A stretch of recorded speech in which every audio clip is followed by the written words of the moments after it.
starts with nothing, right?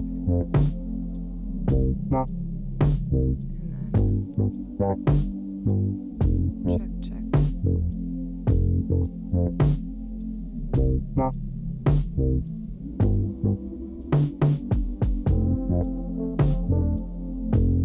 Invisible people, yeah, they're invisible. They are invisible people, yeah, they're invisible. Talk to them when you're in the car. In the shower, they like to argue with you. Know exactly what you would say. Alice. Michael! Hi, so good to meet. Oh, I can shake hands. That's Great to rad. meet you in person. I know. Here, have a seat. Okay, thank you. Thank You you. don't mind? Can I record this? Sure, yeah, totally Okay, good. thanks. All good. All right. Nice view today, yeah. Very nice. I know, we got lucky and snagged this spot, huh? For sure. So as an artist, you live in your head a lot of the time.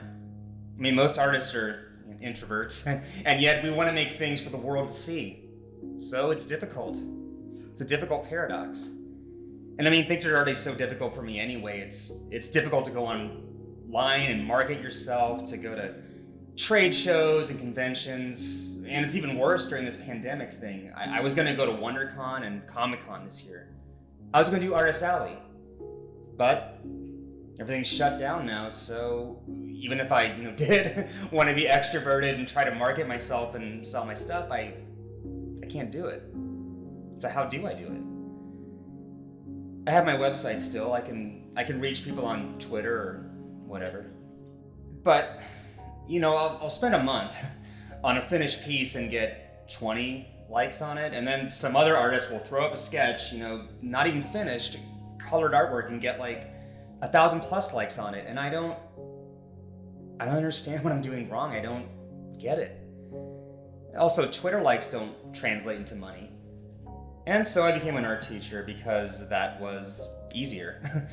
I had to put myself out there only once, or maybe a few times, to get a job, to get the money, and I'm evaluated every other year, and that's never fun. But when I was a temp teacher for a number of years, right, I would get a job and know that when I was hired, I only had that 1 year to work there. So where's the incentive to really build a program that builds year by year when I'm only going to be at that school for 1 year? And now we have this shitty distance learning model, which no one likes. But they're just trying to keep people safe. Yeah, I know, but I'll present a PowerPoint to a class full of black screens. It's ridiculous. Hector, what about you? What do you think? Hector, you there? Could you unmute yourself? Hello? But eventually I was put on probationary track and hired full-time. Sometimes more than full-time, like a 1.2 FTE, but I am a permanent, tenured teacher. And yet, in the middle of a global pandemic, I get a RIF letter, a reduction in force letter. Why is that? Because of falling enrollment, and my district just being bad with money management. I mean, they've already shut down 2 schools last year, and they're going to close a 3rd. But we've only lost like 200 students across the entire district. They've laid off over 100 teachers, just so that on the books they could be in the black. So now I want to do something different. I realize that now. I want to go back to my original dream before teaching. What was your dream? I've always wanted to make it as an artist. Just that. I don't like that I have to teach just to make money. I mean, why can't making art be my full-time profession? But the interesting thing about this lockdown is that a lot of people are weirded out by it and sad because they can't go see their friends and just sit at home a lot and be in their own heads. That's the life of an artist. We're always in our own heads, so actually, I don't mind that part of the lockdown. I don't mind being on my own, alone in my room. It's kind of my normal inclination. And I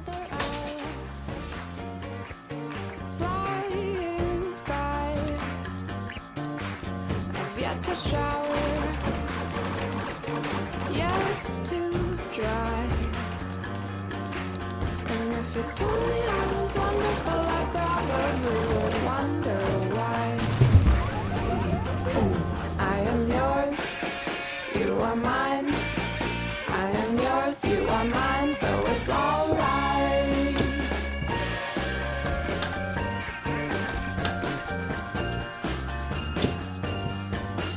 Another plate. God, this is boring. Half the same. And what's so bad about being in your own head? I mean, I guess a lot of people don't want to be there. Maybe it's scary for them. Listening to their own thoughts, having their dreams confront them on a regular basis. Frida Kahlo said that she painted self-portraits because she was often alone. So she was the person that she knew the best. That resonates pretty deeply with me. You know, I think for most people, the main drives of life are biological and material. Who am I gonna have sex with? Where am I gonna get some food? How will I make money? How will I buy the things that I want? For an artist, I think it's more spiritual. How do I get my ideas on paper or canvas in the way in which they're in my head? How do I take this inspired thing that came into my head? I may not want it there, mind you. But how do I take that thing and present it to the world in the way in which it was given to me? By the way, Elizabeth Gilbert, the Eat, Pray, Love author, great TED Talk about that. How do I honor that thing that's been given to me? Because it's coming from somewhere else. And I think that is the more pressing matter for all artists, whether they're visual artists or musicians or poets.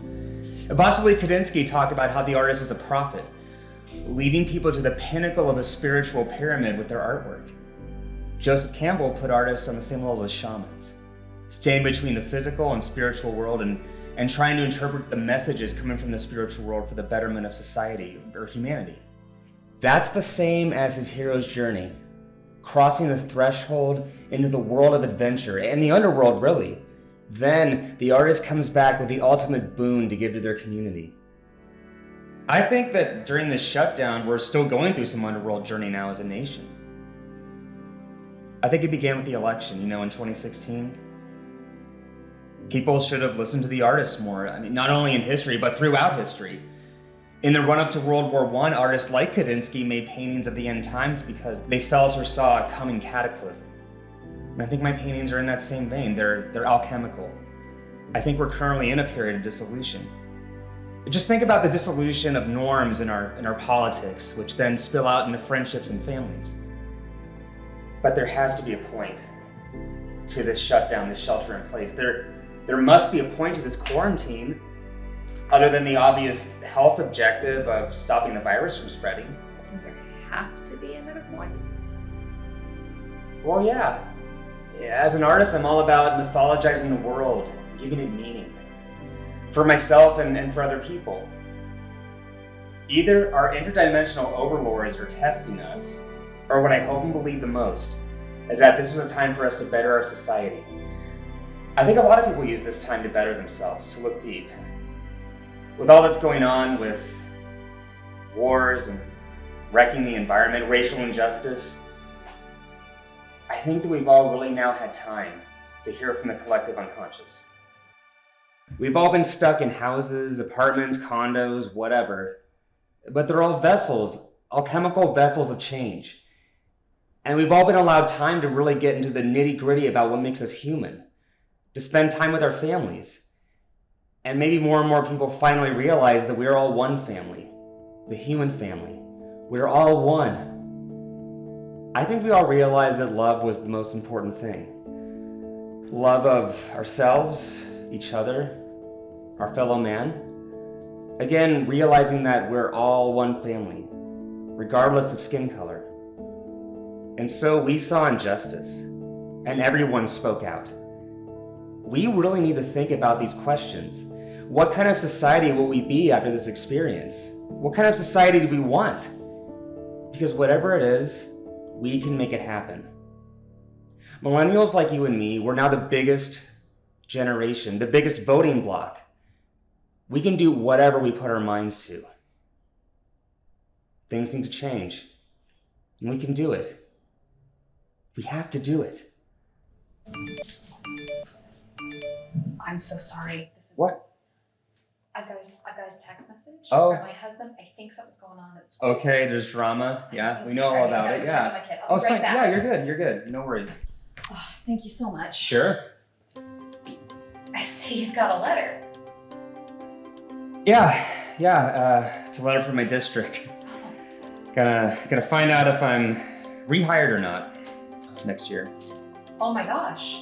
Yeah, This is the letter. it would be the letter. Are you gonna open it? All right. Let's see what we got. What'll be fun.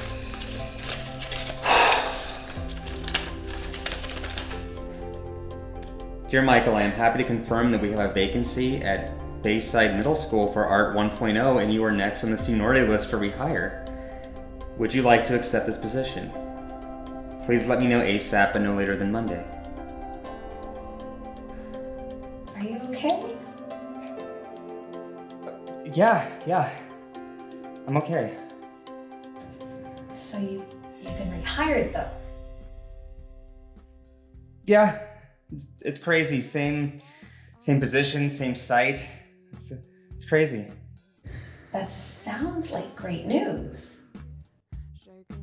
Yeah. But are you gonna take the position?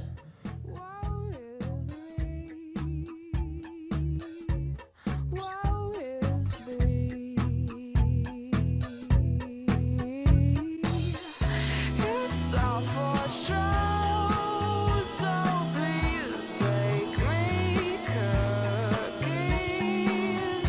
The stage lights glow, and we stare like rookies. Take your cards and pass it around. I'm not fair and you're not sound. Take your turn and be the worst. Gee, I hope we're not, of course.